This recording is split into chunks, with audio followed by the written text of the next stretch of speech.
अस्सलामुअलैकुम, आप देख रहे हैं होराइज़न न्यूज़ एचडी। खबर शामिल करते हैं साहिवाल से। आरपीओ साहिवाल और डीपीओ साहिवाल के अहकामात की रोशनी में और एसएचओ थाना गाज़ियाबाद के ज़ेर निगरानी जराइम पेशा नासर के खिलाफ कार्रवाइयाँ जारी।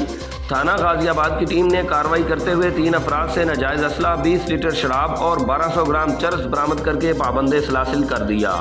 Report Rauf Shahzad Jatt, divisional bureau chief Sahiwal, Horizon News HD, Pakistan.